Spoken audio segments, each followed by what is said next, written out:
ये कहानी है महात्मा बुद्ध की, जो एक राजकुमार से जगत गुरु तक कैसे बने। बहुत समय पहले कपिलवस्तु नामक राज्य में शुद्धोधन नाम के राजा और महामाया देवी नाम की रानी रहते थे। रानी ने लुम्बिनी उपवन में एक बालक को जन्म दिया। ज्योतिषियों ने बताया कि ये बालक या तो महान सम्राट बनेगा या महान संत। उसका नाम रखा गया सिद्धार्थ गौतम। सिद्धार्थ बचपन से ही बहुत संवेदनशील थे। जब बाकी राजकुमार युद्ध कौशल और शिकार में रुचि लेते थे, सिद्धार्थ प्रकृति की सुंदरता और जीव जंतुओं की करुणा को देखकर भावुक हो जाते थे। एक बार उन्होंने देखा कि एक शिकारी पक्षी को मारने आया है, तो उन्होंने घायल पक्षी को बचा लिया और उसे जीवन दान दिया। राजा शुद्धोधन चिंतित रहते थे कि कहीं उनका बेटा सन्यासी न बन जाए, इसलिए उन्होंने सिद्धार्थ को राजमहल में ही सुख सुविधाओं से घेर दिया।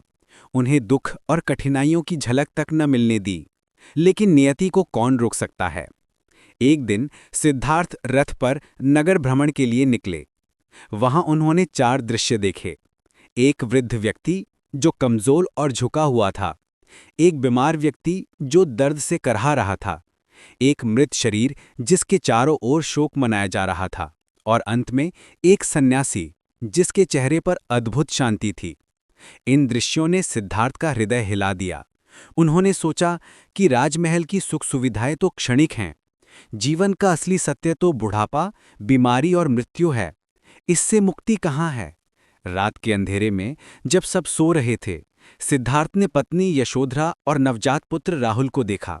आंखों में अश्रु थे, लेकिन उन्होंने मन में ठान लिया कि उन्हें सत्य की खोज करनी ही होगी। वे राजमहल छोड़कर जंगल की ओर निकल पड़े, तपस्या और ज्ञान की खोज में। सिद्धार्थ ने कई गुरुओं के पास शिक्षा ली, कठोर तपस्या की, वर्षों तक उपवास, ध्यान और कठिन साधना करते रहे। शरीर इतना दुर्बल हो गया कि हड्डियां ही रह गईं। लेकिन उन्हें लगा कि ये भी सही मार्ग नहीं है। तब उन्होंने समझा, न अत्यधिक भोग न अत्यधिक तपस्या, सच्चा मार्ग बीच का है, मध्यम मार्ग। वे एक पीपल के वृक्ष बोधि वृक्ष के नीचे बैठ गए और संकल्प लिया, जब तक सत्य ना मिलेगा उठूंगा नहीं। गहरी ध्यानावस्था में उन्होंने जीवन के रहस्यों को जाना। उन्हें ज्ञान की प्राप्ति हुई। अब वे सिद्धार्थ नहीं रहे, बल्कि महात्मा बुद्ध बन गए, यानी जागृत। उपदेश और करुणा। बुद्ध ने लोगों को बताया कि दुख का कारण है तृष्णा, यानी इच्छाएं। उन्होंने 4 आर्य सत्य दिए। पहला, जीवन में दुख है, दुख का कारण तृष्णा है। तृष्णा का अंत संभव है। इसके लिए अष्टांगिक मार्ग अपनाना चाहिए। सही विचार, सही वाणी, सही कर्म, सही आजीविका आदि। उन्होंने कोई नया धर्म नहीं बनाया, बल्कि लोगों को करुणा, सत्य और अहिंसा का मार्ग दिखाया।